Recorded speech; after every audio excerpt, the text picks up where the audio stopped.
Welcome to another episode of the Daily Combat Podcast. I am joined, as always, by podcaster, arm wrestler, and bicep flexor, Hollywood Matt Connelly. My name's Dave Stockbridge. If you're tuning in for combat sports, action, talk, news, reviews, and more, well, we hope you've come to the right place. So, Matt, you were just showing me your website. So this is quite new, and I think we've got a world exclusive for the Hollywood Matt Connelly website. That's right. Yes. So, I mean, because it'd just be arrogant for me to assume that this is all you do. But right. Obviously, you're a multifaceted, very talented man in your own right, and you've got some side projects and other things going on out there in the world. And Matt, I mean, it's probably too late for us to get up the website. I could, but hey. I mean, the public doesn't want me to do that. Oh, well, the public want bicep flexing. That's what the public came to see. So maybe tell us a little bit about that, Matt. So, Matt, it's at HollywoodMattConnelly.com. That is, you are exactly correct. You are the winner. That is it. Excellent. That's right. Yeah, that's right. Well, yes. So, it was supposed to be a secret. Is it a secret? Yeah, no, was it a really. secret? No, okay. It's fine.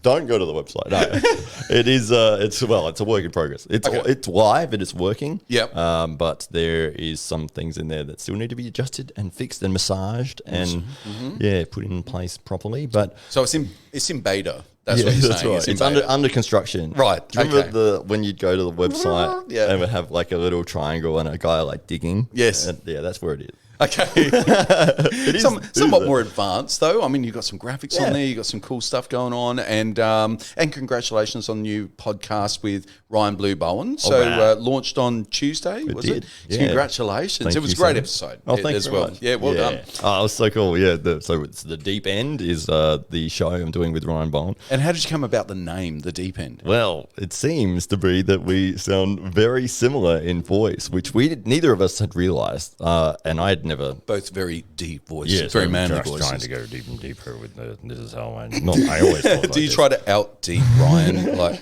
mid episode? I can go down an octave. I don't think he can follow me. By the end of it, it's just grunting.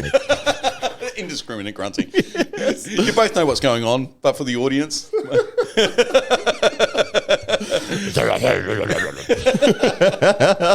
No, that's right. Yeah. So we basically everyone who's watched this, we did one video together. Talking about some incident that happened at the club and went for maybe 10 minutes or whatever. And then... So this is like a few months ago? Yeah. Yeah. Okay. And in that, all the comments from that video, everyone's like, how does this guy sound exactly like Ryan Bowen? He sounds more like Ryan Bowen than Ryan Bowen. I was looking away from the screen. I couldn't tell who was talking. I had to double check myself. I think I was saying earlier, I know exactly where I was when I had to double check to look back at the screen to see, hang on, was that Matt? Was that, I can't tell. Yeah. It's become my new favorite game at work. I play a sample. Yeah. And I say, who was that? Was that me or was that him? Like, they can't see the screen. Have you tried it out on the wife and kids? I have. Yeah. They got it completely wrong. Oh, really? They failed miserably. My daughter got every one wrong. Oh, no. Yeah. I was like, do you even know who I am? Does that mean that Ryan Bowen's her daddy? Is that what it means? I don't know. It might be. I don't know. But yeah, every one of them, it was like, oh, no, that's definitely you. I was like, no, it wasn't. Oh. And for those people that aren't ardent fans of arm wrestling as we are, who is Ryan Blue Bowen? He's one of the best arm wrestlers in the country at the moment, probably in the top three in Australia and Southern Hemisphere wise, he's definitely one of the best going around, looking to push himself to hopefully world championship status one day. Yep. Has a really big YouTube following, has created the path in a way in terms of there was no niche of arm wrestling content.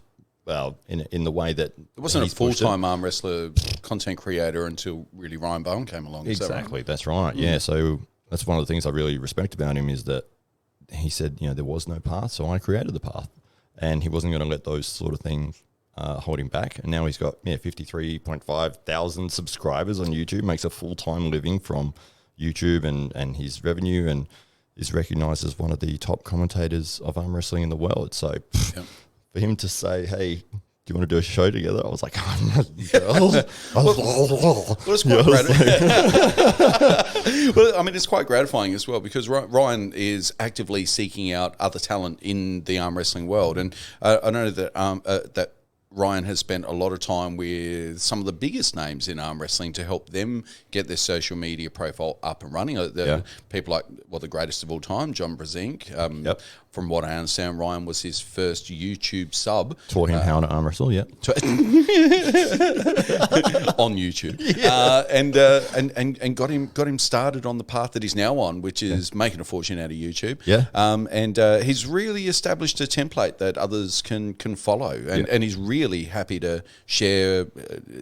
Spread around his little bit of gold dust to everybody. He's amazing. The way that he supported everyone in the community and just freely gives out so much information and training knowledge, and anyone who just messages in, he always gets back to him, well, mate, this is what you need to do, and spends time to help build other people in the sport as well. So it's not just that he's going, it's all about me. It's like if you're actively trying to do something and then you say, look, I'm struggling with this area, I've made these things here, but I'm just not sure how to do this. We're happy to help you and send you templates and all sorts of different things. Sponsored my channel, which is just unbelievable. So he's been a huge influence and a very positive influence for the arm wrestling community. So it's great to actually have, I was blown away. The weirdest thing ever though, we were doing the show.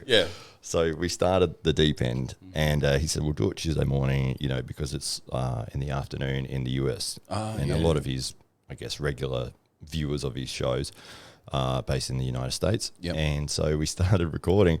And because I've known Ryan for a few years, and it's we chat back and forth, and I know that he's got a big audience and he's big in the industry and everything like that. But as soon as we loaded in and went live, it was in about 2 or 3 minutes, all of the elite arm wrestlers from around the world were all in the chat and writing back to the things I was saying, and I was just like, it was so weird. Yeah, he did. And what were a few of those names that you saw pop up? Neil Pickup. Yes, he asked the question early on. Yeah, he picked up on what you were talking about. Yeah, and so I said best match ever. Yes, with Neil Pickup and Michael Todd on the beach, and Ryan brought it up on the screen. So I was talking about the match as Neil is responding to what I'm saying. It was just oh my God.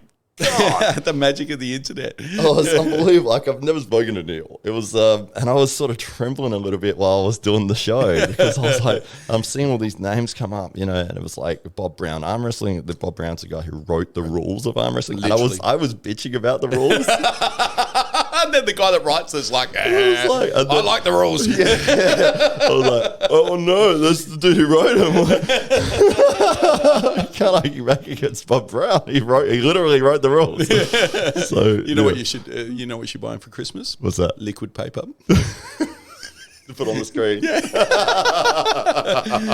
So the rule book, So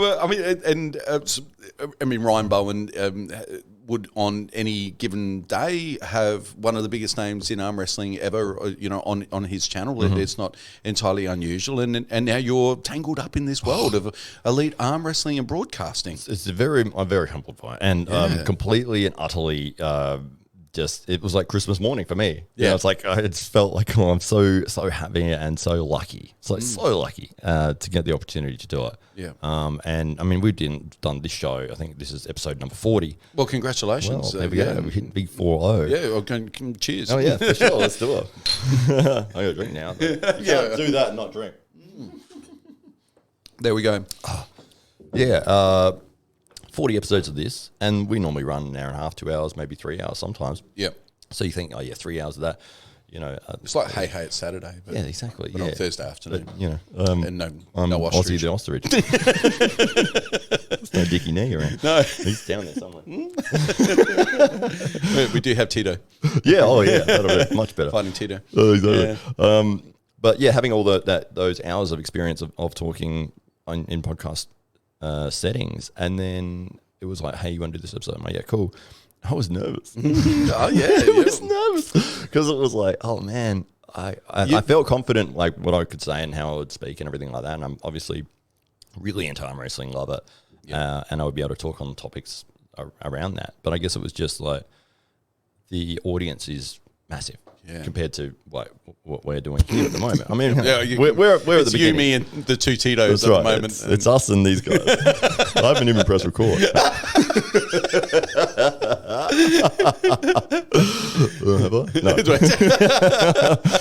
So, but yeah, when it started, like, because luckily there was no long build up to, we're going to do it in a few weeks or whatever. It was so like, you didn't really have a chance to thankfully. get too nervous or it was one day, overthink it. One day of thinking. How, did you have a plan going into it, or was it just like pants off? That was the plan. That's always a good plan. Yeah. It makes you feel more relaxed. That's right. Yeah. Felt at home. No, I was more worried about the setup and because I was doing it from home. And so I spent like all of Monday. So Sunday we agreed, we'll do this show. Great. And then he said, okay, let's do it Tuesday morning. I'm like, cool. All of Monday, I'm with lights and cameras and I hope this works. And can we do a test? Because the last thing you want is to go on and, we can't hear you. You're all muffled. And there's still things that I can adjust that I need to adjust. But at least you could hear me and you could see me. So that side of it went all right. But that was my big, like, oh man, I just don't want it to mess up, And even now, like, it's still on my mind. I hope this is recording properly. Technology. That's right. It's the worst thing ever. There's a couple of YouTube compilations of people that have, like, they've thought they've recorded an entire podcast, and then right at the end they go to click stop, but that's actually them clicking record. And then they go record, and then they go, oh, hang on, oh no. You can see their heart breaking just in that moment. Oh God, that'd be the worst thing. It's like 3 hours of this amazing conversation, and it's just like, you didn't get it. Just go back and say it exactly the same. Yeah. So that side of it was very much on my mind, but apart from that, I forgot completely that he had this audience, and there was some amazing people in there in the chat. They were like, so you could see who was in the chat, or did you have a screen with you so that you could? How did that work? Yeah. What's your interface to what's going on with Ryan and what's going on with the outside world? He showed me this awesome platform called Restream, and basically you can go live on like all these different platforms at the same time. So YouTube, Twitter, Facebook, all of them. You're live on all of them at once. Yeah. The screen that I could see. I had my monitor here, and then I could see Ryan. Yeah. And then and the chat as well. Yeah. And then if we wanted to, he could load up YouTube and play that, and it would bring our little pictures down smaller so we could see what was going on with videos. And it was just fantastic, an amazing platform. And he could highlight comments that would come up that were bigger. And people were donating us money, which was mind-blowing to me. One guy, so you're getting paid for the double bicep flexes on this podcast. That's right. I'm sorry, we can't match that. Yeah, that's right. Normally it's just a Saturday night thing.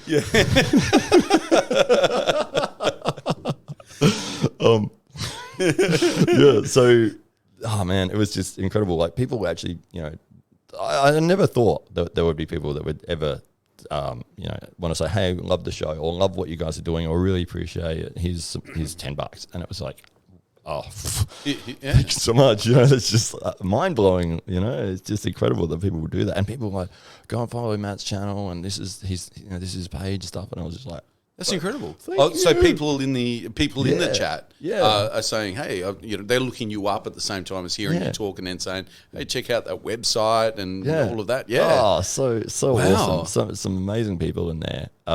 I was just so appreciative of it. It was a great experience. So it's going to be a weekly show now. So that's weekly on Ryan Blue Bowen's arm wrestling channel. So, I mean, if you are into arm wrestling, or even if you're not and you just like a good chat, then that'd be the spot to go to every Tuesday. We changed it. We're going to do Sunday morning now. Sunday morning? Yeah, because a few of the guys... So that makes it Saturday night in America. Right. That's right. So more people on YouTube or... Yeah, because a couple of guys in the chat did say, any chance you guys could change it, because it's Monday during the day here, and we're at work trying to listen, but sneaking away, So it's like, fair enough. Yeah, we'll see what we can do. And then it was like, hey, let's just do Sunday morning, because that way we can preemptively, if any events are coming up on Saturday night, or if events have happened Friday or whatever, we can chat about those. You can review what's happened the night before. Exactly. Awesome. Yeah. So great idea. Oh man, so amazing.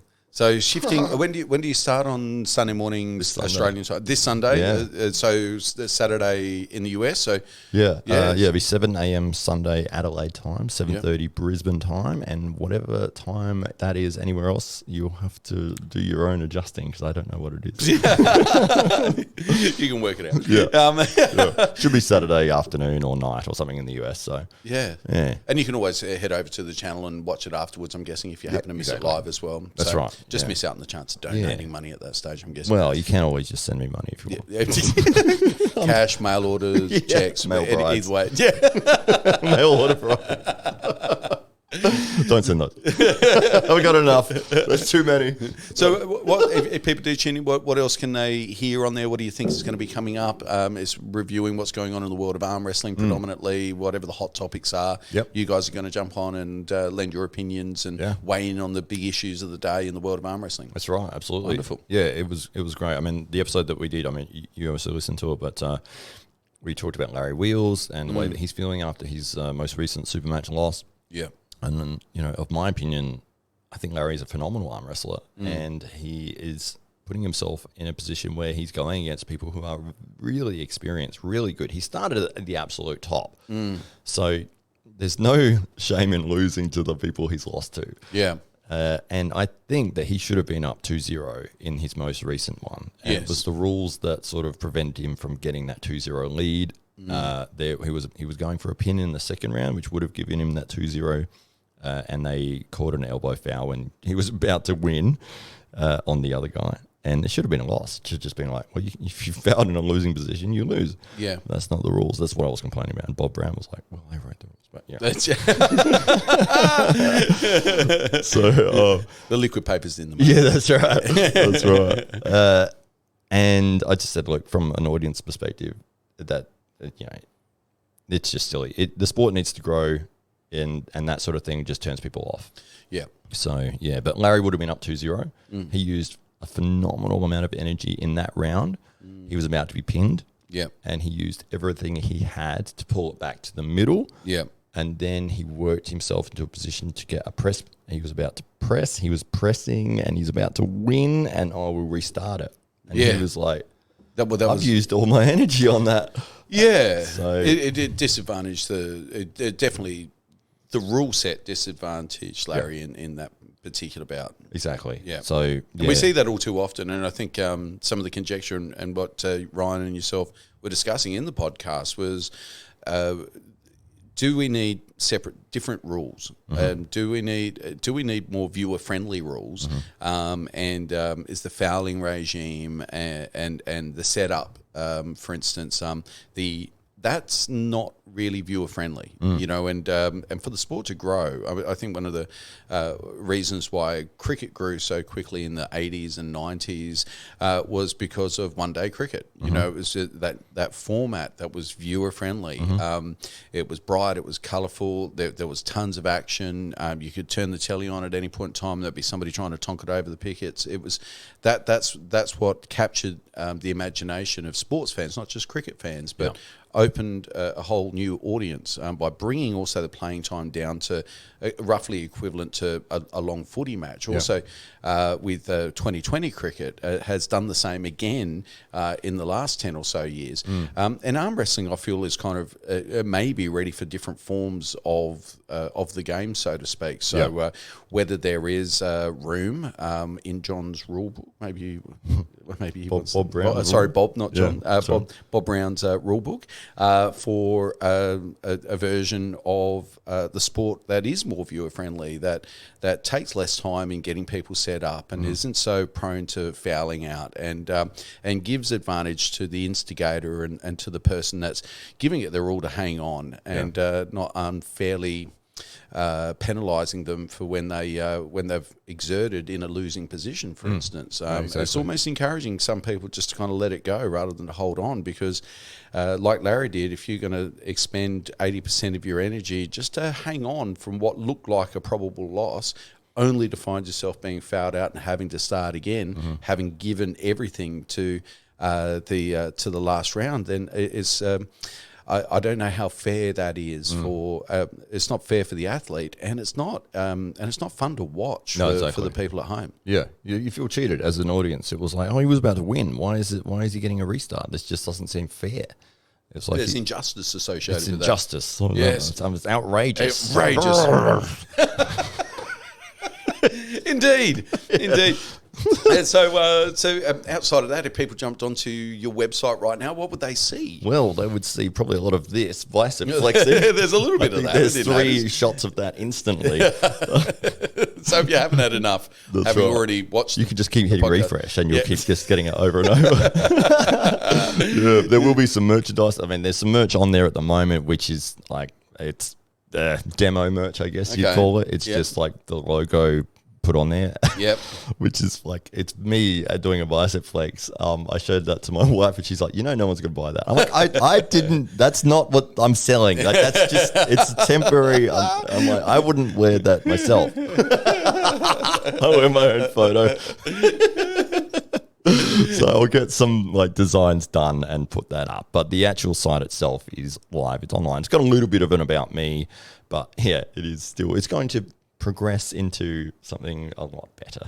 and if we wanted to delve a little bit deeper into you, so right now you're wearing many hats. So you're the SA Titans arm wrestling. You're the president of that. You're the state representative here in South Australia when it comes to arm wrestling. You're the most prominent arm wrestling influencer here as well. Maybe the only one, maybe. It's me versus no one. The other you, that may be Ryan Bowen, we're not sure. Hang on a minute. Yeah. Get the latex head off. So we got all of that going on, as well as, I mean, you're running events, you're organising the expansion of the sport here in South Australia, you're designing merchandise and all of that type of thing. There's an enormous amount going on. How do you keep control of it all? Yeah, I mean, I've had a lot of help from you. I just turn up and talk on Thursdays. That's right. No, I mean, you've been a big influence because, for anyone who isn't aware, Dave does sponsor the SA Titans. He's with his real estate agents group. Over 100 years of... you knew I was coming. Over 7,000 years of real estate experience. Exactly. Distilled in the hands of one man. Exactly. Yeah. So, but you have given me so many opportunities and ideas of how we can grow and put it into the realm of possibility, because you've sponsored in the way that you've helped us to get into events, you've helped us with the shirts and so many different things that have allowed us to grow and allowed us to become a brand. So it's not only that have had these ideas, but being able to execute them with your influence and with the help of members from the club as well. That's been a big difference, because you can have a pie in the sky idea, but if you don't have the means to make it happen, then it's probably not going to happen. So if we rewind, say 3 years ago, arm wrestling in South Australia, what did it look like? Was it 3 guys at Tim Graham's house? It was. Was that what it was? I'm trying not to laugh, but that's literally what it was. Right. Okay. Yeah. It was in Tim Graham, who is one of the Viking, previous guest on the podcast. Yeah, that's right. So he was running it from his shed, his garage. Yeah. And it was like one dusty old table, and a couple of people would turn up, and they would arm wrestle. Yeah. And I've got a feeling that's what arm wrestling looked like through much of the world 3 or 4 years ago as well. Yeah, absolutely. Yeah. The only reason I sort of found out about it was from the Pulling John documentary, which I'd seen. Have you seen that yet? Pulling John, no. Oh, it's great. I haven't. You'll love it. Yeah. It's like the pumping iron for arm it wrestling. Is, yeah, what I absolutely. understand. It's really good. Yeah, yeah. So Pulling John for Pulling John. people that are That's right. that are watching or worst, listening. Worst title ever, but yeah. John didn't mind. That's right. That's right. But, it's okay. It's not in the super chat. That's right. But I had seen that, and then never had the experience to follow up with arm wrestling, but I had seen it at the Melbourne, the Arnold Expo, and everyone who did it was there basically, because it was like everyone who's interested in the thing. That was the big sort of get together for the year, and they would all come together and do that. And Luckily enough, I stumbled across. I was like, oh, they've got arm wrestling. Oh, cool. So I gave that a go. And then, Tim added me to the group. And then, of course, he lives on the other side of the state to me. I hadn't sort of followed it up. Devin Laura was the main reason that I followed up. So Devin Laura came over to South Australia for a workshop. Yeah, seminar. He was coming around, which is fantastic that he actually came through to Adelaide and bothered, but like that he actually spent his time going around to each state to spread the word. Yeah. It's like a missionary. Like a messiah. Yes. So Devin Laura is a world champion arm wrestler from Canada. He was in town for the Melbourne Expo, the Arnold Expo, and he did a sort of a tour around each state. Yeah. When I saw that come up, I was like, I've got to go to that. Wwent to that. Were there a lot of people there? There's about 30 people. Okay, so that was pretty healthy. Yeah, absolutely. Yeah. So it was the majority of people who were interested in arm wrestling were there. There was a couple of people that had never done it before, and I was one of those. Well, I guess I'd had a quick go at the expo a year before. And from there, it was like, oh, this was fun. I really enjoyed it. And so then I did actually sort of start following up and going up to Tim's to his garage and Tim's garage. Tim's garage. Yeah, but it did grow from there to the community centre where we still are at the moment. Yeah. And Tim offered me I think because it was starting to get to a point where we're looking at doing bigger things. I was making a lot of videos, which I still am. Filming training sessions, anything that's funny, anything that's interesting, cutting it together, putting it out there. And you can find that on HollywoodMattConnelly.com? Yeah. Okay. Well, soon. It is actually. It's on there, yeah. Oh, it's on there. It's on the YouTube part, or the videos part. Yeah. Okay, so head over there. You'll see some of that. Exactly. Yeah. So I made like a little profile video for each member, being like, say, Matt Bisco, the engineer, come up with nicknames for everyone. Yep. And then I'd say, the engineer, and then I'd sort of make a little highlights video for him, and it was very crude. It was like, all these badly lit, half a finger in the lens shots, and but it was fun. I was having fun doing that, and we were pushing it forwards and really enjoying it and looking forward every week. So I can't wait to get back to the club and do arm wrestling and making videos. And we had this really awesome group chat, which is still running today, and every time you load it up, there's 400 messages to get through.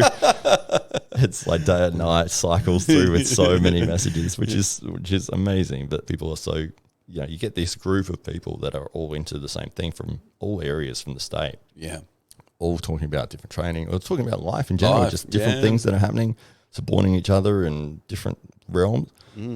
Sort of, I guess, like a footy club or something like that, where some of the best friends you might make is through sport. Yeah. And so that sort of built a really healthy community. It was like, we've got this really good group of people that are really into something. We get together every week to do something fun. And from there, it was like, okay, well, let's get these shirts done. Let's get these, and Tim had said, hey. Where did those ideas, how did that come about to you to start thinking in that way? Because it's not necessarily been, I feel, and this may be an incorrect observation, but I feel like you started doing that and others started to be pulled in your wake. Like you were setting a standard and others were saying, hey, look at what that Hollywood Matt Connelly guy's doing. Look at that idiot over there. Maybe we needed shirts. He thinks he's so good with his biceps and his videos. I saw he had his finger there. It's not that good. I saw that engineer video. That terrible. Shitty lighting. Shit lighting. Doesn't have a clue what he's doing. Should run him out of town. So when Tim so we were looking at expanding. And I think you had come to Tim with some ideas as well, some opportunities. Tim was studying full time. He was flat out. He just didn't have the time or the energy to go, look, he's like, I love arm wrestling. I love coming along each week, but I can't put extra time in at the moment. Yeah. And then he asked me if I'd be interested in doing it. And I was like, yep. Am I? So, yeah, it was like, as soon as that opportunity came up, I was like, okay. And I wrote a plan, which I've still got, and goals. And like, I'm going to get all these things done, and I'm going to start making these things happen because I want them to happen. I think we've got a fantastic sport that can grow to this huge level. And being a big fan of the UFC, which we've got the UFC encyclopedia there, which I probably know inside and out. But actually, I did, when I got that, I was like, I already know all this stuff. I literally But just in case something happens to you, we've got the book. Right, yeah. I was it was an arrogant thought, but I was I was flipping the I was like, I know. Yeah. And so? Yeah. Duh. Give me something new. Yeah, where's the new stuff? It finishes now. I want my $39 worth. That's right. So, being a big fan of this organisation and seeing their growth and how they went about it and how they did it, and also Tito Ortiz, who a lot of people, I guess, maybe they're not fans of him, but he did market himself very well. He started a T-shirt company or apparel company with $500, turned it into a six-figure company, Punishment Athletics, and came up with his flame shorts and his crazy T-shirts he would wear on each fight, and his beanies and all the rest of it. And he made a lot of money doing that, and it wasn't just with apparel, but it was like people were interested in him because of the character that he was portraying. Yeah, and I was like, man, I love that. I love the wrestling, like the WWE, these portrayals of characters. I'm like, well, we have characters in our club. Everyone's a character. That's right. Yeah. That's right. And so it's like, well, I can come up with interesting, fun nicknames and characteristics and storylines and those sorts of things, and start putting them out. And it's not going to cost anything because it's just our training sessions. But we have these amazing grudge matches, phenomenal training matches, people going 100% against each other in training every week and having these awesome super matches. And it's like, this stuff people would be keen to see this. Yeah. So not only that, but it's like if we brand it and put, our shirts, and we put like proper business cards, we got bumper stickers, we got websites, we got, it's like this is something where people can identify with a certain character. They might say, hey, that's the Viking, and that's the God of War, or for instance. Yeah, for instance, it could be Kratos. It could be anybody. Maybe kids out there want to be Kratos. Yeah, one they day. could be. They could be. Yeah. Well, they better start working their beard game. But so to have characters going against characters works in any realm of storytelling. And I've always been a big fan of that. And I thought this is a great opportunity because I'm looking around going, these guys are the characters in this, and I have the means and the motivation to make something happen, and I want to do it. Yeah. And so, started putting things together. And now, I guess a couple of years later, well, it's probably been a year and a couple of months. What are a few of the milestones? Because I think in some way this podcast has turned into an instructional for those people that maybe just arm wrestling with their mates in a shed at the moment and may have thought, should we do a club? Like, what can we do? Yeah. In the same way that Ryan Bowen's kind of laid down that template for people to become arm wrestling influencers and to derive an income out of the sport that they love the most. Yeah. You're providing people the means and the opportunity and the methodology around establishing a club and helping to grow the sport at a grassroots level. Absolutely. The number one thing is exposure. Got to let people know you're out there. And people, if they see it, even if they're not interested in it, they still see it. If they're seeing it regularly, they go, oh, that's the guy from that arm wrestling thing. And then they'll tell other people, and the conversation might come up with somebody at some point. Oh, yeah, I'd really like to do some arm wrestling. And they go, oh, actually, I've seen a guy that has a thing on, if you're never telling anybody about it and you're the basement superhero, you're going to stay the basement superhero. Like, if people don't know who you are, that's where you're faltering. When did you start to see that work? So this content creation is going on. You're making videos. You're putting it out there on your YouTube channel. I'm guessing, and out through through Facebook and through the club page and the like. And you're pushing that out.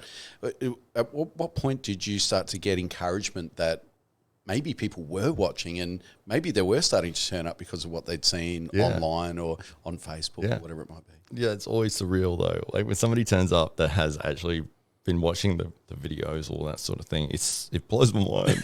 Because I would think, like when you look at numbers of views and stuff like that, some videos do really well and they might get 10,000, 20,000 views. I mean, that's really good for me. Somebody else on YouTube's going, that's good for me. So, But you might put a video out there that has an amazing super match. and or just a really interesting moment, and it gets 20,000 views. You're like, wow, that's 20,000 people that saw that around the world. So I'm putting it out on all channels that I can, Instagram, Facebook, YouTube, everything. TikTok. And TikTok as well. Yeah. And one of the coolest things is it just happened recently. It was like last month. I put up a video. It was only 40 seconds, but it was a funny moment.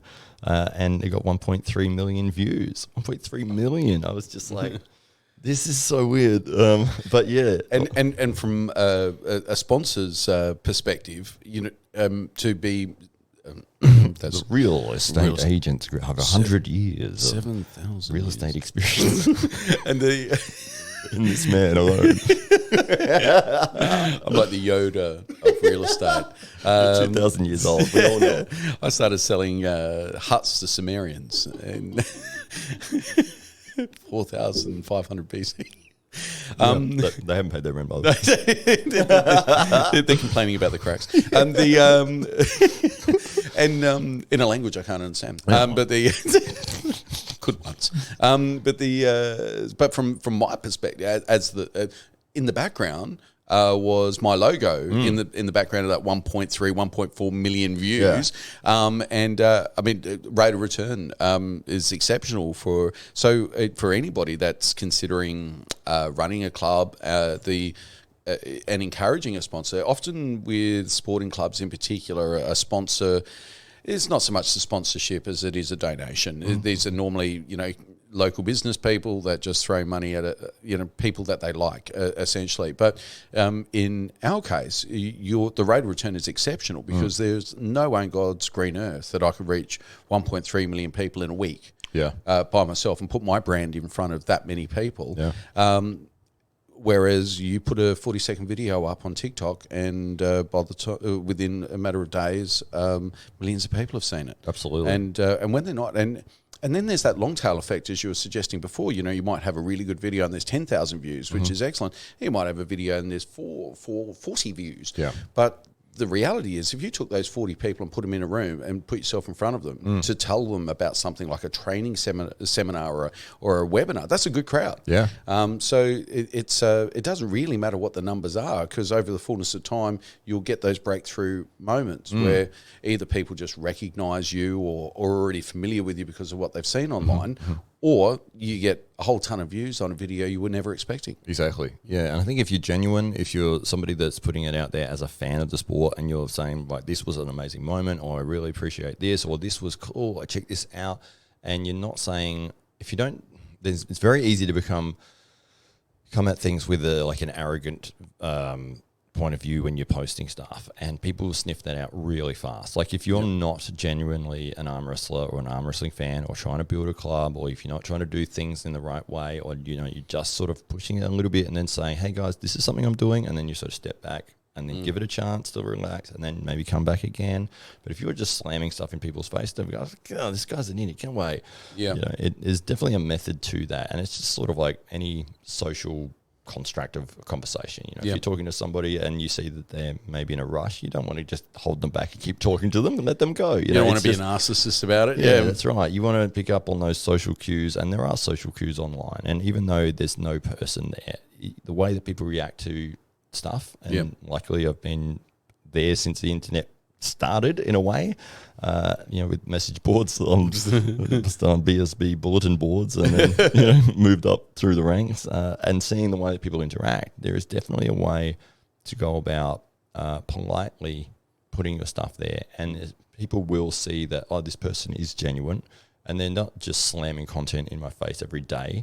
It's like, here's something that I'm doing that I, and it's like, there's value to this, or there's some interest in this, and I can see why they like that video, why they're putting it in my, putting it in the feeds or putting it in these groups, and it's not going to be annoying to people. It's like, oh, that was cool, I liked that. Wait a couple of days, oh, here's another video. Oh, that was cool, I liked that. So it's not that you're there just trying to obviously build a brand, or obviously just trying to make money out of it. Because those people, you can just see them coming from a mile away, and people just don't like that. It's like, I'm a salesman, I'm trying to get you to do something for me. It's like, I don't do anything for you, dude. I don't know who you are. Yeah. But if you're like, look at this is ridiculous, you got to check this out. Yeah. It's just, there's a difference to it. Yeah. And then, I love the fact that we had the real logo in the background for that because it's like, this is something I get to give back to you, you know, as a value, sort of like, you know, because I appreciate what you've done for us so much. And it's like any opportunity I can get, I'll be like pushing, you know, to say, hey, we're supported by Real Estate Agents Group. And, you know, and the support that we've had from Diamondback and from all the guys that, you know, we've been involved with promotion. It's just like, you know, if there's any opportunity where we can help them out or be like, hey, this is like, check, like I got this video got millions of views and your sponsorship was in the background or you were a part of this, you know. So especially if it was a good video, not a bad that's right. I don't get sent the bad videos. Right, so I don't see those. So I just assume they're all good. So before you started on this whole journey and got into arm wrestling, you've been weight training for a while, and your nickname Hollywood Matt Connelly, that's you're an actor or had been an actor. Do you still claim acting? I guess, sure. Are you acting now? This is a performance now. We're all actors, Dave. Deep down. So you have that acting background. So you've got an empathy for what perhaps the viewer is observing, and has that kept you in good stead? The training from your acting days now, presenting in front of tens of thousands of people when you're on a podcast like Ryan Bowen's, for instance. Absolutely. One of the main things that really helps is just forgetting about everybody else. And it's like, whatever, like I'm just here talking to you right now. I don't, if there's a million people watching or one person watching, possibly, probably. Then it doesn't matter. It's the same conversation to me. It doesn't matter how many people are watching. I'm still going to react the same, and I can only be here with you. Yes. And I learned that pretty quickly while being on set and doing scenes with people. And you've literally got, I could say, a cameraman who's walking around while you're trying to talk and they're like, don't look at the camera, but this dude is coming in front of your face. You know, and not only that, but you've got like a sound guy holding a thing above your head and you've got like 50 people all staring at you, and then you got to passionately kiss a stranger. That's right. Yeah exactly. So being able to ignore everyone else and everything else that's going on is, I think, a really big element to it. And had you created any content as such before arm wrestling? Mm-hmm. Yeah. But it wasn't, I mean, it was, you know, just silly, fun videos, but it wasn't anything that you would say, oh, this is a short film or anything like that. Yeah. Which is a mistake of my part now that I've sort of looked at the possibilities of what I could have done. And something I heard with an actor that was in LA, and they'd been there for maybe 10 years and they'd finally got work. And they said, look, your agent takes 10%. So out of your paycheck, that 10% is going to the agent. They're only putting in 10% of the effort to find you that work. You need to be putting in 90% to be able to find that work. If you're not, if you're just relying on them, that's only 10% of what's available to you to go out and find work. Yeah. And I think that social media especially has been a massive tool for people that would never have found success before. They're not relying on going and getting movie roles, getting TV roles anymore. You can start a topic on anything that you're interested in. Yeah. And if you're interesting, engaging, and genuine, you'll find an audience. The rewards are there. Yeah, the audience is there to watch you. Yeah. And if you miss the mark, they'll skip and they'll move on. But then you get to refine it, you get to try again.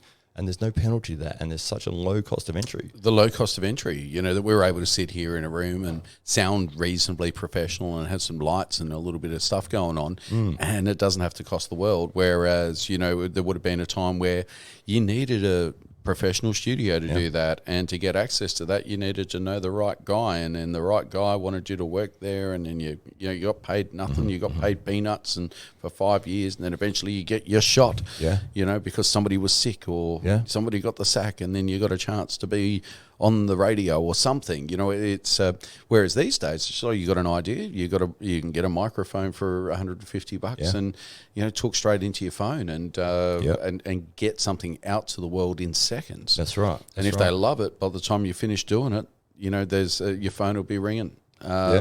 So your background being in acting, then you've seen some of the opportunities you've seen in arm wrestling in the I call it the Wild West period of arm wrestling, where still there's so much that remains undefined, and we've got an era, a really interesting era in the sport of arm wrestling, where you've got the greatest of all time, who's still alive, still active, and still competitive, or competitive once again. Yeah.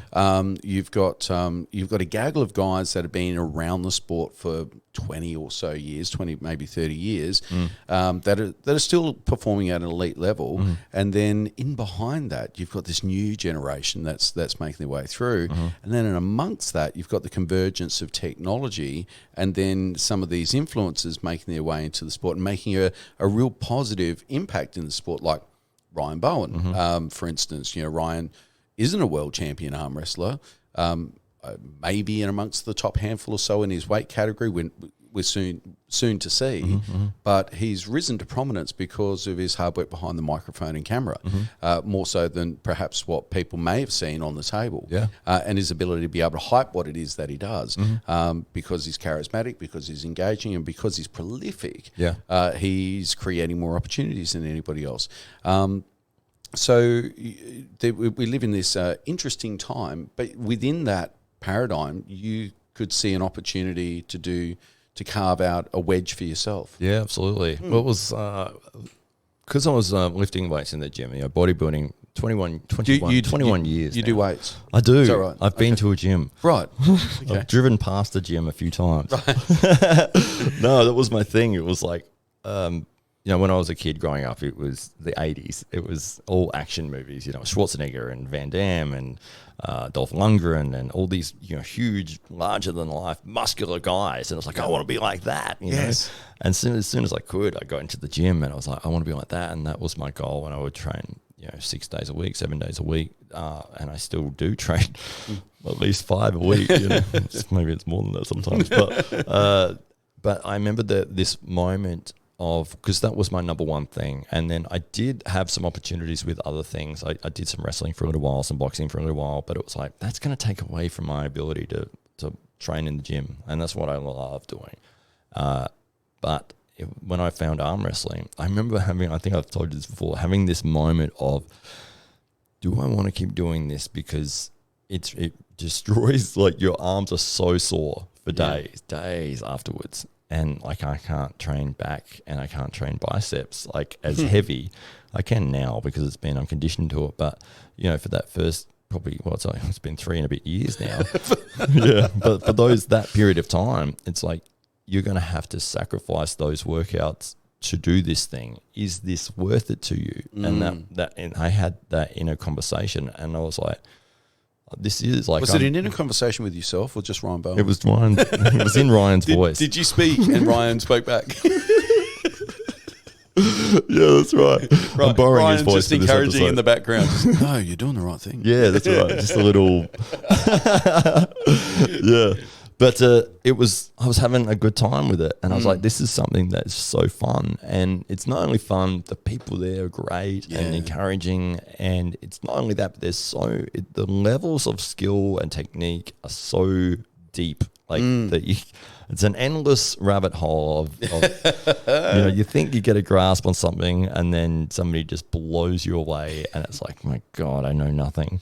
Yeah. Which is, what you want it to be, an endless like learning curve. You kind of see that with golfers and guys that get into BJJ. Yeah. They kind of get into it and before you know it, they're on the mat every second day. And that's what makes it so fun. And so I was like, okay, well, I'm really enjoying this. And it was at that time where, phones had progressed to the point where, my phone is just as good as the camera we're recording on now. And you can just click your button away wherever you are and just point it. You don't even need a tripod or anything. Just film it like that. And you've got something, you've got content. And I was able to do that. And for those first few months, it was like, this is fun. And we were just sharing it together, like, hey, look at this funny bit that you did, or when you were doing that. But then I was like, people might like to see this, and I was showing people at the gym, or I was showing people, check this out when this happened, and I was like, this has something to it, and it sort of progressed from that. So I was like, okay, well, I'll start putting some stuff out there, and it's not that my videos have millions of views or anything like that. There's only one that's got that, but in terms of the people that have seen it, or the people that do watch it, they really like the sport of arm respond. wrestling. Yeah. So you might get, say, 100 views, but those 100 people really like it. Yeah, it's niche, it's deep. Yeah. The interest is deep. That's right. And so it's building, and I think it will continue to build as long as you keep being honest, you keep being genuine, you keep trying to raise your standards and get things better and better. And I see like a huge future for arm wrestling. I think it's just on that little breaking point. And as you were saying, with you've got the older legends that are still involved in the sport, and they're still really sort of carrying it at the moment. But you do have the undercroft of rising talent that are seeing it for the first time, and they are really getting into it. Yeah, because it's being more exposed, and it's like, arm wrestling, that's cool. And the crossover effect of some of these big personalities like Larry Wheels and Juji and these guys that have got millions of followers who are doing their little bit more than their bit to spread the word about the sport, and maybe putting it into the eyes and ears of people that would never have previously considered it as a sport. That's right. And then just like being able to put a video together and do hey, this is me, I'm talking about this, and blah, blah, blah, blah, let's talk about this match, and check this out because of this happened, and blah, blah, blah. And I think it's just the skill of having those years of doing scenes on camera with, he's a character, he's your script, where you go and doing the scene with whatever character it is. But now being yourself and being able to just talk and having, hit record, let's do it. Let's go. I'm ready to do it. There's no nerves there because I've done it a million times in different, I guess, not more difficult situations, but just it's not me. I'm playing a character, or it's like, and I would never be this. I would never do that. I would never say that. I wouldn't stand like that. I wouldn't look like that. So when you get to be yourself, it's very natural. It's like, and anyone who is making content, I would say, like, if you're going to do a video and you want to talk to camera, do it 50 times. Like, do that scene or that little bit, that little intro. Just do it a bunch of times, because your 50th time will be so much better than your first time. Yeah, do a bad draft first. Don't put all the pressure on. That's the right. Thing. So getting it perfect. Yeah. And press record and then just keep saying it. If you stuff up, okay, just give a second. Start it again. Like, don't do the on and off, on and off, on and off. That's the frustration, isn't it? Yeah. And that puts that pressure on you again, because then you're like, record, okay, I got to sit down. And performance go. anxiety. Yeah. Because if you're already in position, you've got all your, and you just, you stuffed that line, or you, not that it's a line, it should be a very natural performance. But if you said something you really didn't mean to say, it's like, oh, hang on, all right, I'm just going to do that again. Yeah. So, and you just give it a second, go again, and then do it again and again and again and again, and maybe at the end of it you go, I'm not going to use that, but that is the experience, that's training, that's to the point where when the opportunity does come, you feel like, at least I know what I'm doing. Yeah. So, like yourself with ring announcing, if it's the very first time you would have stepped out in front of an audience with a microphone and there's thousands of people and you're the person they're all looking at, you've got to call out the fight. Yeah. People might think, it's an easy job. That is not easy. That is pressure. But you'd had years of auctioneering experience and talking in public and talking to people and regularly talking with people. And it was like, even though this is my first time doing this thing, it is similar enough to the other things I've done in the past that I know that I'm going to be okay. And after that first call out, a few sentences in, you would have been fine. You've been like, I've got this. I've got this in the bag, and you would have been better the second time you did it. 100%. Better the third time, and you're just going to keep improving to the point where it's like, this is the guy. Like, he's absolutely phenomenal. And then you go, just don't watch my very first go at it. But to them, they might not see the difference. No. But to you, you can be like, that was a really bad one. And it's like, people go, why? Did you hear me stuff that name up? Or I was shaking on that bit. Yeah. They never pick that up. No. It's like, but you watch it and you're so critical. So yes. People can be really overly critical. And as long as people can see you, they can hear you, and you're interesting, that's all they need. Yeah. You can have a lisp, you can have a stutter, you can, be stumbling all over your words. But if you get... People will forgive you if you got good intention. That's right. Yeah, I think so. So the last few years has been really interesting for arm wrestling because I'd say it's one of the few sports that's seen exponential growth during the pandemic. And what do you attribute that to? Because we've just come out of a time where in much of the world people weren't able to arm wrestle. They weren't able to do a lot of sports, but especially one as intimate as holding hands with someone with their face 6 inches away from the other one. Occasionally candles. And some red wine. And but so where I had a conversation with Ryan on the weekend as well, and I largely attribute that to the good work that he's been doing and encouraging other people to do on social media. That's where the attention's been, and that's what's built more. That's what's built more attention for the sport. Yeah. But how do you see that? What do you think happened over the last, say, 2 years in particular that's led to this huge growth in the sport of arm wrestling? I think you hit the nail on the head with that, with social media. Yeah, I think it's just the fact that it's being pushed in more ways, on more platforms, on more channels. And all the big names now have a YouTube channel, that's right, don't they? Whereas maybe 2 years ago that wasn't the case. Exactly, that's right. Yeah. And it's, you see, I mean, I never would have thought John Brasink would be on YouTube. There you go. He's got a channel and he's making money. Yeah. And he's got thousands of people that are subscribing to it. It is that realization I think that people have got, and I would say Ryan is a big push of this, that he's reached out to people and said, look, I am making money from YouTube doing this about arm wrestling. Too. I am a big fan of yours, or I see potential in you. Here's what you can do. And he would, I'm not saying that he would be like, just do it.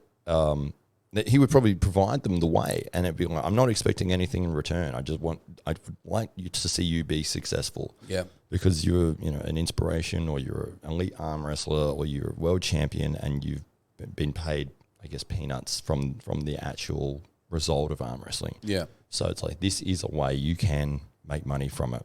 People love you. Every time that you're pulling on the table, you get your matches get thousands of views. People really appreciate watching your content.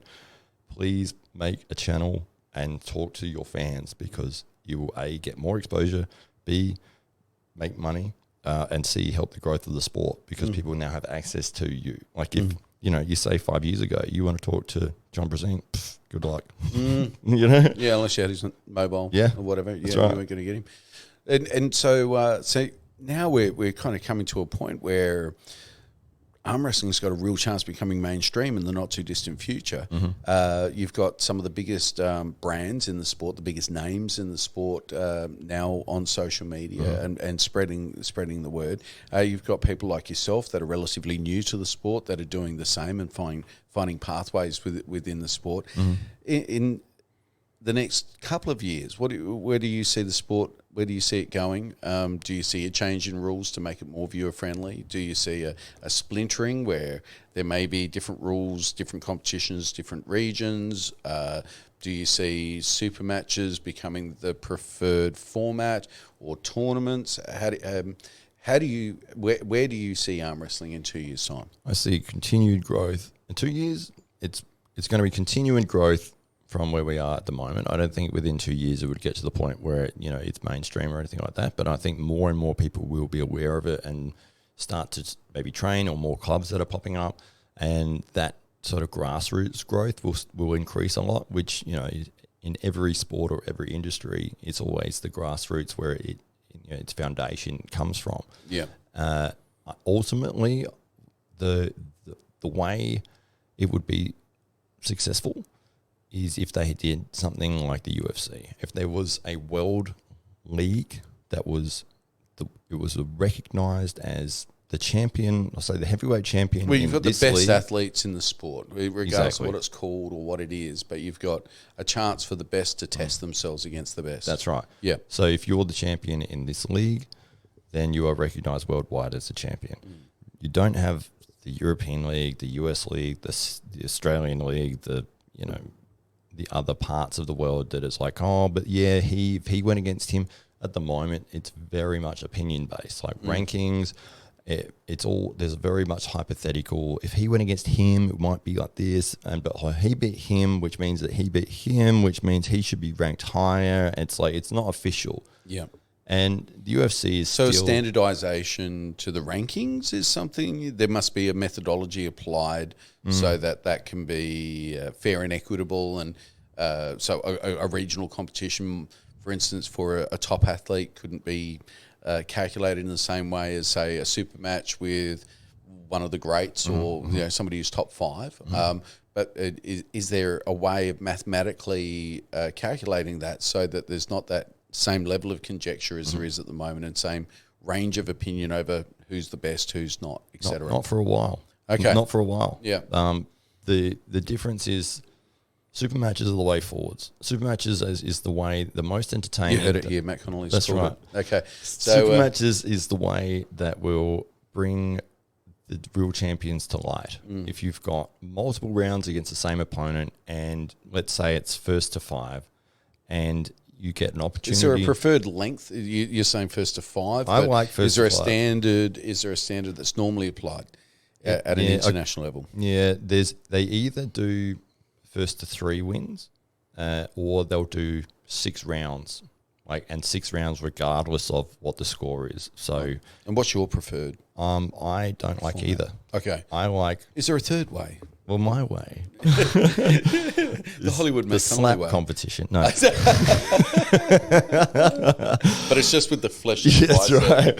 Exactly. Just Yeah. the fleshy bit. Yeah. You hit him with the elbow. I Nothing did see count. the slap competition in the Arnold. Yeah. I was God, why really, was Arnold involved in that? That was ridiculous. really surprised to see. But nonetheless, Yeah. Man. Well, he said afterwards, "Oh, I didn't know what it was, dude. You signed you up for it, and you promoted it. You put your name on it. You should know what it is." Yeah. Anyway. Yeah, indeed. And so you're saying, so super match is definitely the way. Absolutely. And rounds of super matches, because it's not standardized. Is there an optimal amount of rounds? Do you feel that settles who's the best? I think 1st to 5. 1st to 5. 1st to 5. Running fouls. Running fouls, absolutely. I still think there's major adjustments that need to happen in terms of how the setup is done, the straps, the elbows, and I don't have the answers. I was really hoping you had. I thought if we could solve that in this podcast, there'd be no need for future podcasts. Call Ryan Bowen up. Don't need to do it. Laying out the blueprint. Chatted to Dave the other day. We sorted it. No need for more. I have episodes. ideas. One idea, and I did read Does about it this. involve lasers? Right in the eyes. This is probably not going to solve a lot of things, but pressure points on the elbow pads. That Right. an indicator whether you've lifted your elbow or not. So an electronic indicator like you do on your car seat. So Right. if you, okay. Well, and I mean, you would imagine we've got the technology, we can do that. Yeah, absolutely. It's Okay. just a pressure point, but, Yep. or a pressure switch. But then you'd have to adjust for how high. Do we does somebody need go? starting points on the pad where the elbow needs to start? No. Okay. Start where you like. Start where you like. You'd like to see that. Start where you like. Yeah. And then, but you would like to see pressure, a certain amount of pressure from the elbow on the pad. I think that, Or is that instead to of detect a foul? Yeah, well, in terms of like people calling micro fouls or people calling little tiny hops or whatever. Yeah. It's up to the referee's discretion or the referee being able to see that. I'm only suggesting this as an idea. I don't think that this is definitely something that should happen. It's just Because we got Bob in the super chat and he's Bob's raging.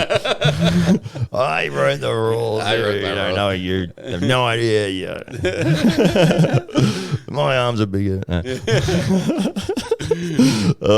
No, I mean, just in terms of if you want to say, the referee that is in the down ref position, so you got 2 referees. One is usually watching and doing the setup of the hands and saying ready, go, and they're trying to get the athletes square and make sure everything's fair.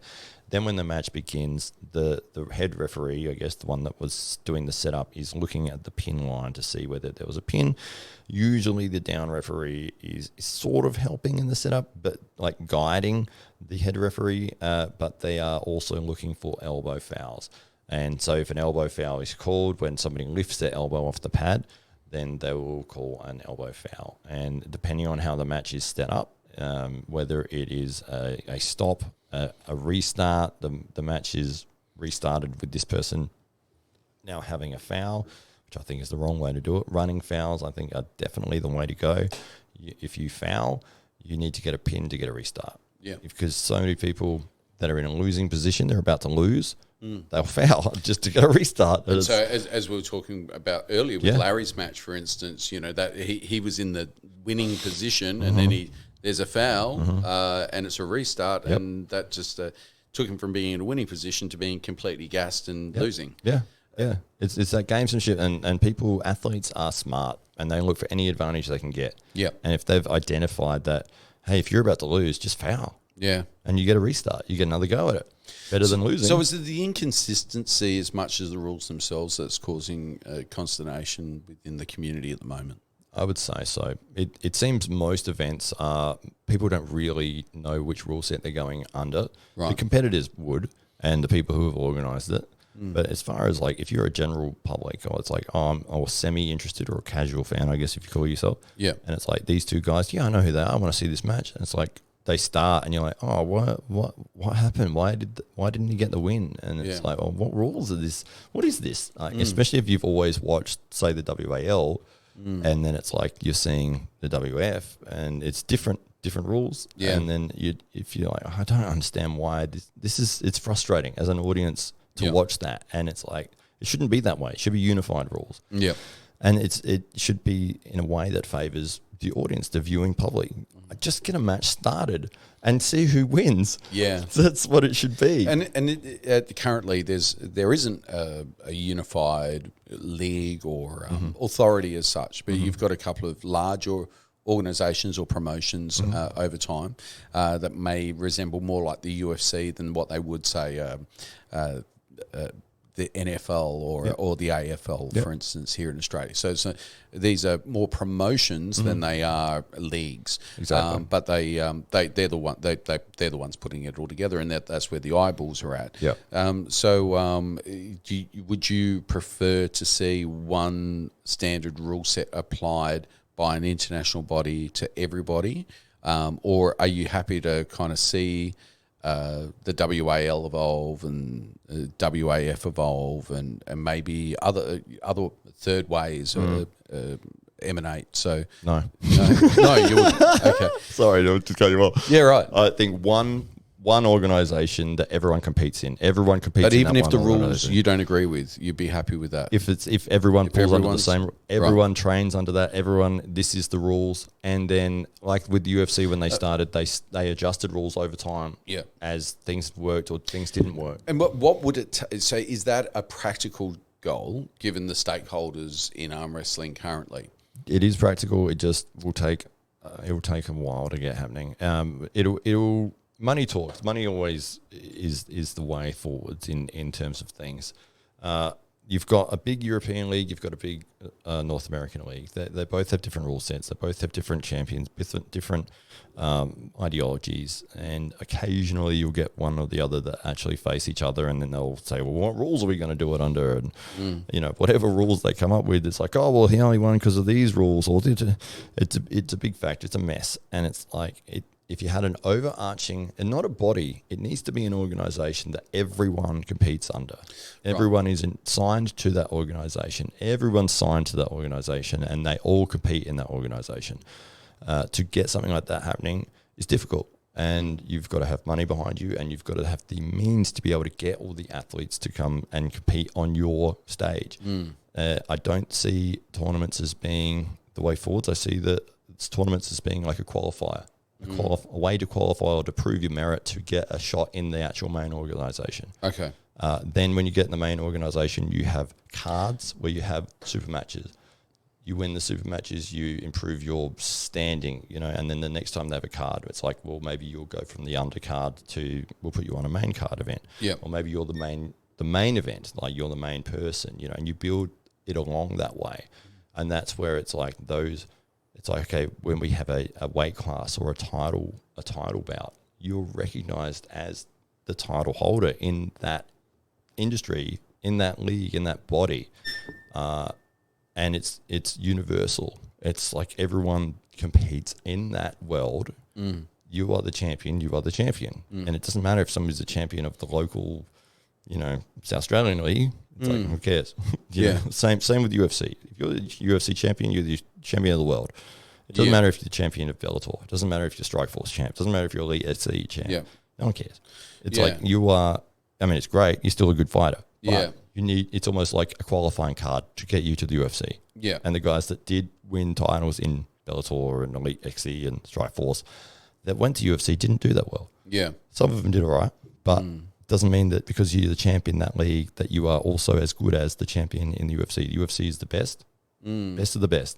And that's what it needs to be. And that was that hurt Fedor's credibility at certain points of his career where, I mean, the world felt that he was the greatest heavyweight champion alive. Right. But because he didn't have that opportunity to test himself in the best league in the world, there was always that question mark. He had the opportunity. So, yeah. There's an inside story there. I can quickly run over it if you want. I'm going to. Fedor Emelianenko, heavyweight fighter in Pride. I think he was he had one loss, but it was a loss from a cut, which he then avenged. He was like 29-1. You know, that one loss, which wasn't really a loss. Recognized, everyone who'd seen him fight, this is the guy. This is the number one. UFC put their organization together, and they were signing everyone. Anyone who was good, you're in the UFC. If you want to be UFC champion. At the point where Fedor was at his best, UFC was still up and coming. Pride, which was a fighting organization in Japan, that was huge. It was mega. Yeah. But it was unfortunately also huge domestic audience, but also worldwide exposure. Yeah, they had like 100,000 people in their arena. Not fought in a cage, fought in a ring. Yeah. Massive organization. Unfortunately, I think the Yakuza over there, the organized crime, they got involved somehow and it went under. And it went under quick. Right. Yeah, so all those fighters that were signed to Pride, they were now free agents. Yeah. And UFC scooped up a bunch of them. Fedor Emelianenko, he didn't sign with UFC, and the main reason is because his managers wanted, as part of his contract conditions, they wanted the UFC to put a fight. If you sign with Fedor Emelianenko, who was signed to a promotion called M1 Global. We want you to co-promote with M1 Global. We want you to build a stadium in Russia. We want you to only put fights with Fedor on in Russia. And when you do your announcement of UFC presents, you must conclude and M1 Global. So it was never going to happen. Yeah. UFC is like, no, we don't do that. We're our own organization. We don't ever co-promote with anybody, no matter what. And that was the terms, and they met a few times, and it just never went through. That was like, build us a stadium, say M1 Global, and you'll have him. And it was like, no, we don't need him. We don't need him. And they didn't. And then Fedor, he went on, he fought a few more times in a couple of other organizations that were against not the best opponents, but had some wins, ended up losing a few, and now he's sort of winning one, losing one. I think he's still active. He's 45, 46, something like that. But his name never got to the heights it would have got if he'd signed with the UFC. Yeah. And the reason being, everyone's in UFC. UFC is promoting around the world. Everyone recognizes the UFC as heavyweight champion is the heavyweight champion of the world. Yeah. That's the way it should be. That is the only way it should be ever. Boxing went the completely wrong way. Yeah, I was going to say, that's in sharp contrast to boxing where, there's multiple organisations and... so ridiculous. Yeah. I don't even know how many there is. It's like 15. Yeah. And it's like the WBO champion, the WBC, the WBA. It's like, which is the champ? Who's the champion? Yeah. I don't know. Yeah. And it's interesting because you tend to find that there's organisations that approach a hegemony like you were saying Pride had in Japan. They were the big ones, and then they faded, and then the UFC rose. And because these sports are still very much in their infancy compared to, say, the established mainstream sports, there is still that conjecture: will UFC fade and will something else rise out of its ashes? And in some way, that is why boxing is the way that it is, and so splintered. Because there's always somebody who thinks that they can do it a little bit differently or a little bit better, and or legacy leagues or associations that have somehow hung in there, even though they no longer have the hegemony. Yes. Yeah. Yeah, it's sort of, I mean, there are a lot of MMA organisations out there. There's heaps. And the biggest competition to the UFC is probably Bellator. Yeah. Most people don't know anything about Bellator. No one's following it. Even though they're number 2. Yeah. And it's like, well, there you go. You're a Bellator champion. Okay. But, everyone knows UFC. Yeah. And it's mainstream. That's the way it needs to be if arm wrestling's going to go forward. Are you familiar with the history of football? Of AFL? Of all football. Of like American football? Yes, of all football. With the XFL? Of all football. Sure. So, I mean, I'm just going to keep asking questions. Yeah. Like a football like a round football or football went through this whole dynamic, and so the rules associated with playing football 180 years ago, 170 years ago, there's a reason why we have the term home ground advantage. Because it was the home team that decided the rules. Oh, really? And so you could have the rules where you're going to say, we're going to play on a round pitch, right, or an oval pitch, because we don't have a square one. Yeah. So we're going to play on a round one, and we're going to play with uprights because we don't have a crossbar goal. And we're going to play where you throw the ball backwards, but you can kick the ball forwards. And these rules were nutted out on the morning by the home team. So they could have been practicing all week to the rules that they wanted to play. And then they sprung it on the other team at the toss of the coin. Wow. And said, well, here's the rules that we're playing today. Yeah. And so you had teams like rugby, for instance, the club rugby, that was played rugby rules. So you went there and you played rugby rules. Yeah. And so rugby had the rules that roughly approximate what you see rugby. But then they'd be up against an association team or a soccer team who liked kicking the ball along the ground, for instance. And so they were used to playing that way. So you had these teams that were developing very disparate skill sets around what was the strengths within their player list, or had developed as a culture, and in some cases regionally. And then when they came to compete, the rules were ratified. And then, of course, you'd have tournaments where the rules were agreed upon in advance. And then you'd have teams that just said, I don't want to play by those rules. I'm going to get a whole bunch of other teams that like playing the rugby rules. We're going to go do that over here. So that's how you had a rugby union develop. So you had association rules. So that became enshrined, and that's the soccer rules. That's where we get the word soccer from association. It's an abbreviation of association. It's soccer. There you go. And then you had union rules, rugby union rules. So league developed well into the future. But even out of all of that is where you get gridiron. So which was a rough approximation of rugby rules initially that was lifted by some of the petty aristocracy and landed in the Ivy League. So gridiron is not the All-American game; it's an Ivy League game. So it's developed by the top end of town to be played in the best universities. And originally there were only a handful of teams, so 3 or 4 teams. And so they developed the rules that they liked, and they took upon it, the rectangle, and they had the uprights, and they had their crossbar, and there was no points for going under it. With Gaelic, of course, you got points for going under it, so you had Gaelic rules that kind of born out of that as well. And Australian rules kind of came out of all of that, all out of the same period. So you had union, soccer, gridiron, and Australian rules all within a 30 or 40 year period kind of spin off from what was sport that you'd made up the rules on the day. And of course all of those sports have gone on to become the lingua franca for winter wherever you may be in any part of in those parts of the world. If you're in America, and it's winter, you're going to be talking about NFL. If you're in Queensland, you're going to be talking about league. If you're in most of Europe and South America, you're going to be talking about soccer. So that's how football developed out of this melee of rules. And I just wonder, how arm wrestling develops in the same way, whereas at the moment there's different rules, even different clubs have different sensibilities, and you have occasionally people come over from interstate who have different ideas as to what the rules should be.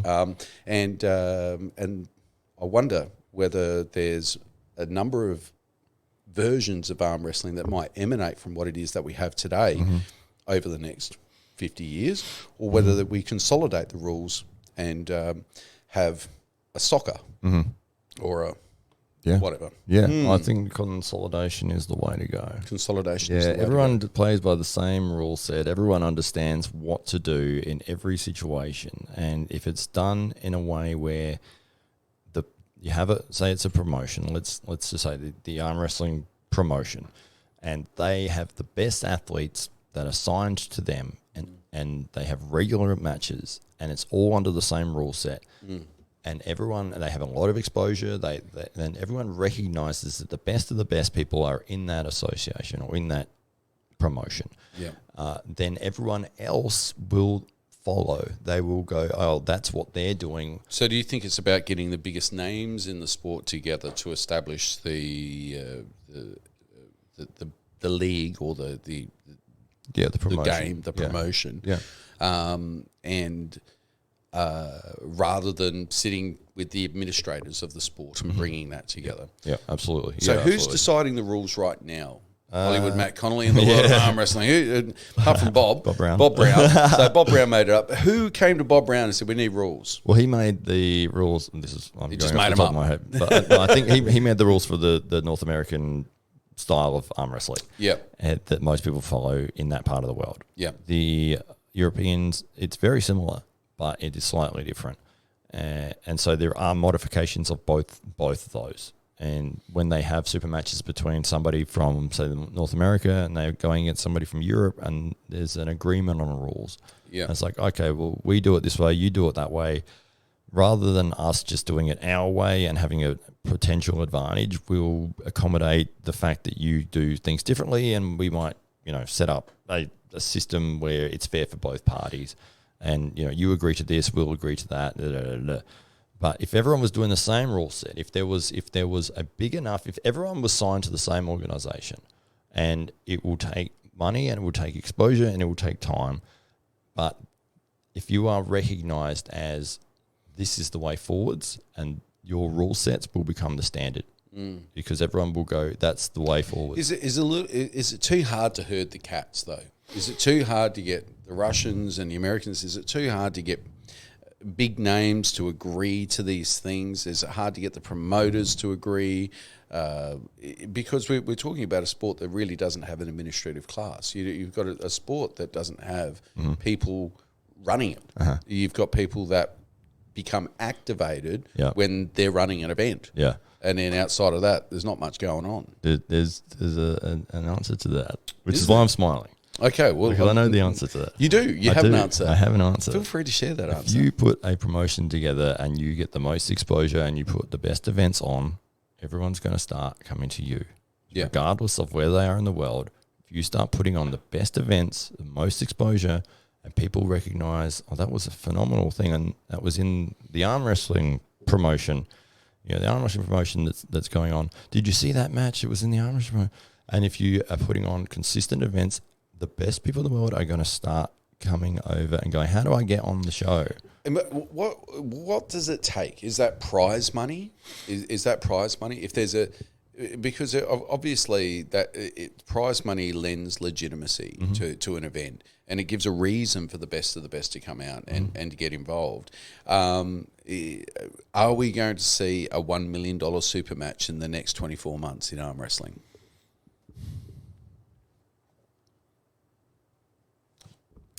In the next 10 years. Oh, in the next 10 years, absolutely. So absolutely in the next 10 years see a $1 million super match. Yeah, maybe in the next 5. So this is really something for the sport to have to work out very quickly, because when you're talking about that type of money involved, for the prize money, I mean, that's life-changing. But for the gamblers, and this was one of the dilemmas with the King of the Table tournament recently, where the rules, there seemed to be some change or very, very close to the event kickstarting, and those rule changes weren't necessarily understood by those people that were betting on the event. And arm bets returned all of the money. Right. They gave it all back to anybody. They just said, well, look, we didn't know what was going on with it. You couldn't have known what was going on with it. We don't think it's a fair bet. That would have cost, of all of the events that arm bets would be covering, that would have been the big one. Or certainly maybe even one of the biggest so far. yet they because of the lax nature or the fluid nature of the rules, always in a constant state of flux, they were forced to felt compelled in the name of fairness to return that betted money back to those people that were staking on that match. It's good move.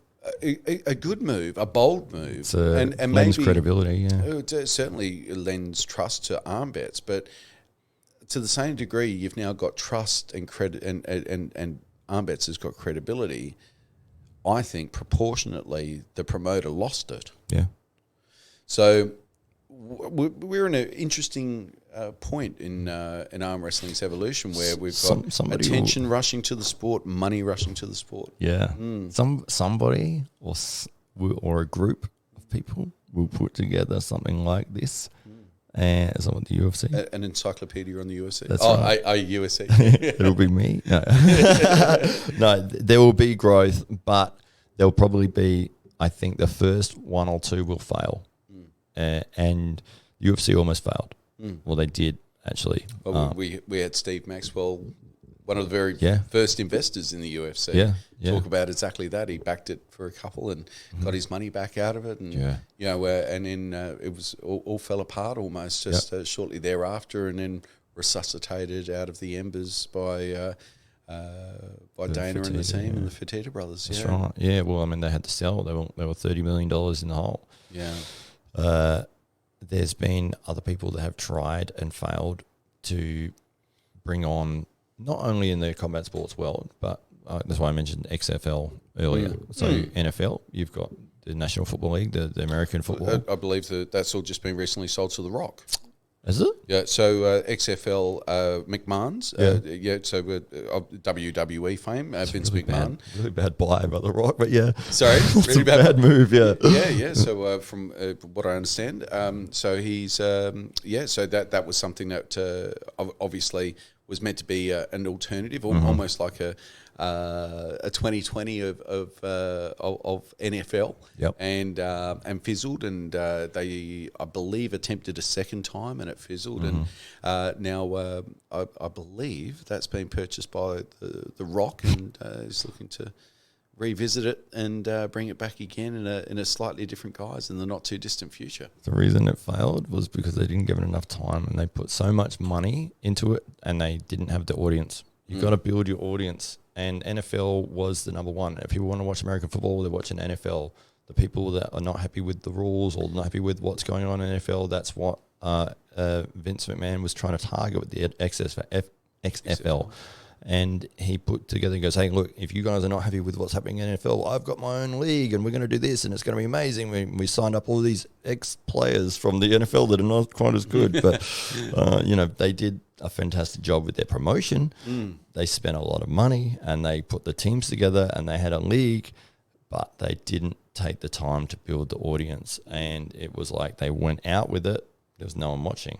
And it's like unless you've got the ability to sustain that for a long period of time, so that enough people will start to come away from the NFL and then move to your organization, and it needs to grow so big that it's going to eclipse the original. If it's not going to eclipse the original, it's just a copycat, and it's not going to be as good. And everyone already knows what NFL is, and you're going to die really quick. And they did. They didn't even finish the first season. Yeah, and he would have spent I don't know how many billions of dollars. Yeah. So it's sort of like when you see a really good idea or a really good product and you go, oh, I'm going to make a better version of that product. No one buys it because everybody knows the original product. Well, not only that, but there's no consideration given to the tribalism and the amount of time and energy that people have already vested in their particular team and the pride that they have associated with their hometown team that they might have followed when they were a child, or whose jerseys they bought for their kids when they were little. This type of thing, or harking back to the nostalgia of getting an autograph from their childhood idol, for instance, who played for the Cowboys or whoever it might be, and you start something fresh, and you've got to give time for it to incubate so that people get a chance to build those memories, build up that tribalism. Arm wrestling is different though, because there's some degree of support but it's for an individual. It's not the tribalism associated with a team or a town or a geo, for instance. So there's an opportunity to perhaps circumvent that. I think of Vince McMahon's XFL experience, and in contrast to Kerry Packett's experience with cricket, and Rupert Murdoch's experience with Super League in the UK was very successful, and not so much in Australia because of the tribalism issues here in Australia, whereas so many new teams had to be created to fill out the league. Whereas in the UK, they were very quickly able to recruit a lot of those older teams that already had the following, and so kept much of that culture still alive within that Super League, and so that remained more successful as a result. But in arm wrestling, there's not the tribalism. It's very personality based, and so you can develop the narratives around those people. What people are interested in is the people in the story and the build up and the hype, and it's one man against or one woman against another, and so you've got that. Those experiences with those billionaires throwing money at sport comes down to TV rights. More than anything. And I wonder, in an age where arm wrestling has experienced this exponential growth, and it's not because of TV rights. It's not because the big TV, ESPN or one of the big four networks have picked it up. It's not because of that. And the money's coming into the sport not because of the sponsorship dollars. So that traditional model of running a sporting league that has sponsorship dollars being thrown at it from big corporate and from the broadcaster, that's not going to propel arm wrestling. It's very grassroots. So I wonder if then arm wrestling gets the opportunity to do this right, but without the input of the billionaires and the media tycoons and those other interests that also hold interest in all the other mainstream sports. So does arm wrestling have an opportunity to grow grassroots and to have an association or a league or established out of those people that are influencing the sport at the moment, the Ryan Bowens, the top athletes, the thought leaders, the Bob Browns? Can we get those people in a room to nut it out? There's maybe 15 to 20 people whose opinions would be readily sought, I would say, on the opinion in the world of arm wrestling, who could weigh in and nut it out, chuck them in a room for a week and come out with a standardised rule set. And a way to present arm wrestling to the world. I don't think it's just the rule sets. I think it's, and I think, and I've probably highlighted this a few times, is just that it needs to be one promotion that is recognised above all others as this is the one to go to, whatever their rules are, whatever they are. Yeah, it's like you can have the most ridiculous. Can we rules. get those people in to do that? Well, you were talking about like with the billionaires and I mean the reason they can not the billionaires. No. Can we get but when you were talking about that and that has been such an influence on other sports, I still think it would take a significant amount of finance to be able to make that happen, and you'd probably, the people that are the influencers, the people that have risen from the group grassroots, they're not in that position to be able to make that happen in terms of, you'd need millions of dollars to get that sorted. And if you're putting together one, I mean, you can start something, but to grow it's going to take a lot of finance. It seems there's a lot of people trying to start things, but from very different positions. And so this is where you're more likely to end up with a boxing scenario where you've got different associations doing their own kind of thing. And then everybody wondering who's going to be the best. The best will rise above the others. Well, I think the best in terms of promotion the best promotion will be the one that's most viewable. Viewable, yeah, absolutely. So that goes without saying. It won't be the one where it takes you 20 minutes to get a set up and then the other guy gets fouled out. those people don't tune in and they don't pay their $8 for a pay-per-view again. Exactly. They do not. No one's going to waste half an hour on their life on a bout where there's one pin. Yeah. So that's not what the world's tuning in to see. So it appears to me that there's opportunity there, but there's I don't know if anybody's quite has got their head around how they're going to eat the whale yet. Yeah, I think it's a big thing, a big task to undertake, and that's why I said I think the first couple will fail. But yeah, I mean, when you look at have the first couple already failed? Well, WAL is not. I think they did so much right. WAL was fantastic, fantastic aesthetic. Yeah, they did so much right, and they should have. I don't know what happened with them in terms of their financing or whatever, or why they stopped. Whether it was a COVID thing or possibly. It might have been. Yeah, but they were going to be the way forward. That model since, have they? Hey, the WAL's not seemingly risen since. So you've got the king of the table that seems to be hosting many of the big names. And Neil Pickup seems to be involved in some regard with that. Yeah, I think he's got Arm Wars. He's got Arm Wars, okay. Yeah, Arm Wars, which has been. I'm not sure about what Arm Wars means at the moment. Yeah, I'm not sure either. I mean, he put on a ton of events for many years. And they had a deal with a huge Eurosport, I believe, and he was putting on events weekly for a long period of time. Rose arm wrestling exposure massively, and that's why I was so excited to see him in the chat, because I was like, "This is the guy I've been listening to him for years." The interesting thing is when you were on the podcast with Ryan, you were talking about Neil's match with Michael Todd, and I couldn't help but think there's one of the greatest arm wrestling matches of all time, and in the background there's three kids that just want to go get an ice cream, and there's a couple of guys on a table that seemingly in their way, and they're like, they're people just in the background. Yeah, I think I said that. I no one paid to be there. The confused look like, of everyone, like, what are we allowed to walk past now? It looks like there's what a are they camera doing? Yes. Can we go now, Dad? Can we go? Yeah, the kids in the background. And that was for a championship. That was the great.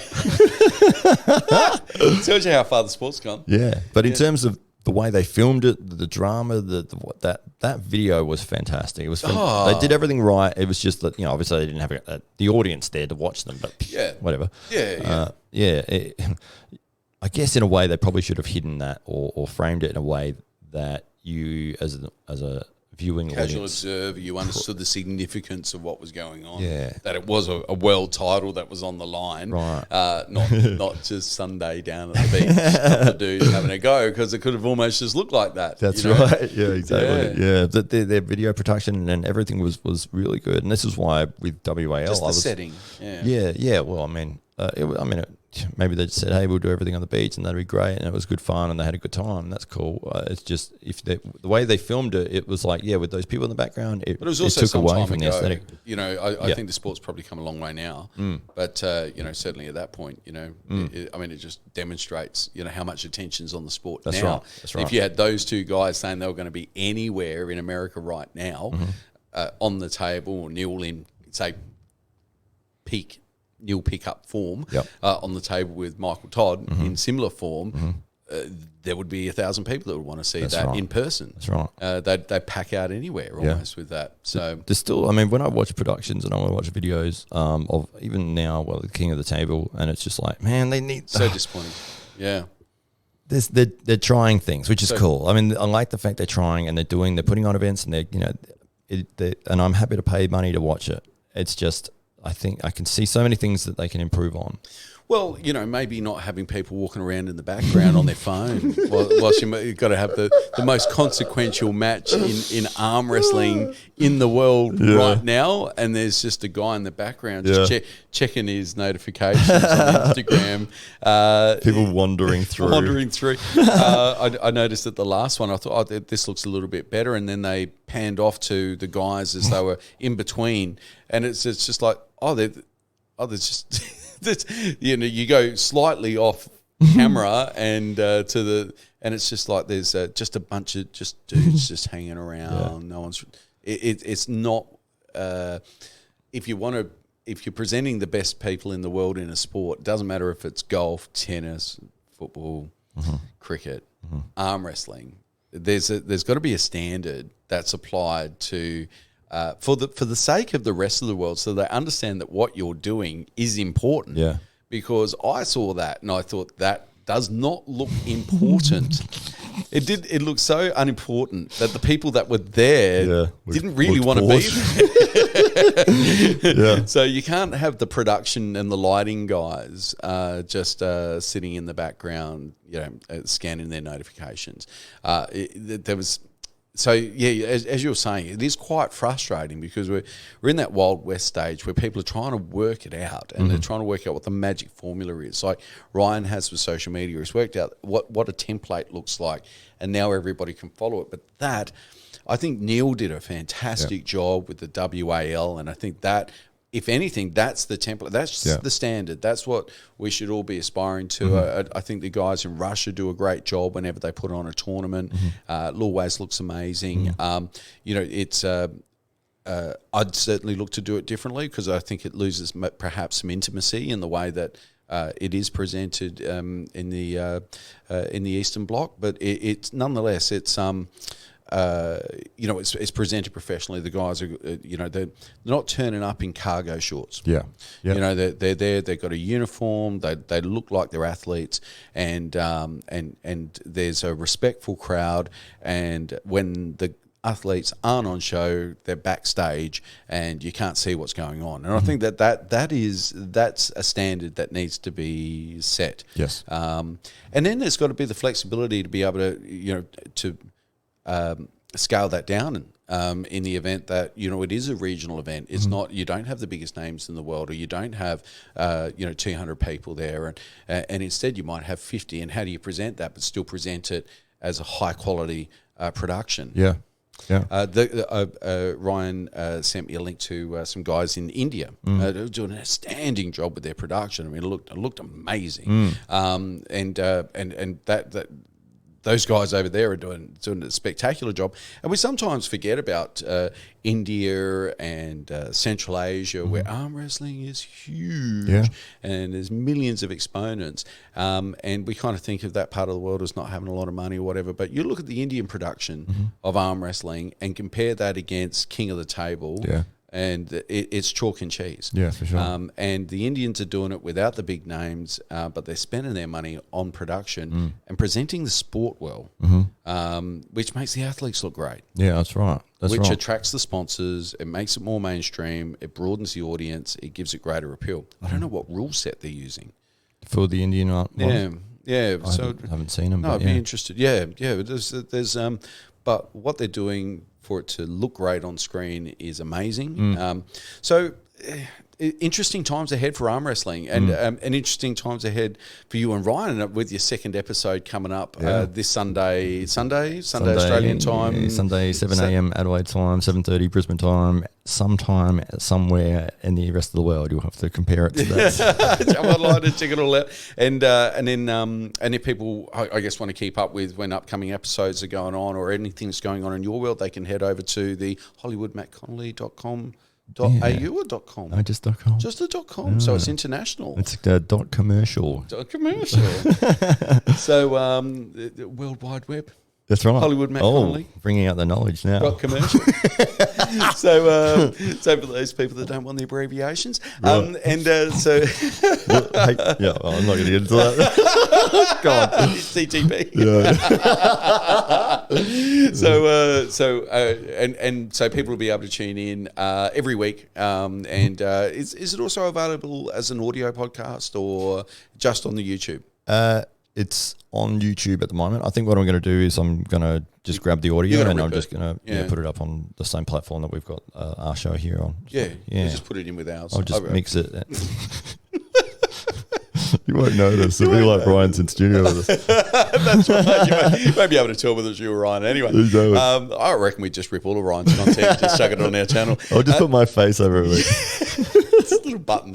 And occasionally a bicep. Have you seen graphic. the deep Tom Cruise thing? Yes. It's amazing, isn't it? How cool is that? Yeah, Could do that. Could do that. So welcome to the new Ryan Blue podcast here. Yeah. Hello, everybody. I'll have to hide the biceps. So people should do that. They should go onto Ryan Blue Bowen's YouTube channel, and then you'll see this face pop up along with the great man, and you may even see a little bit of.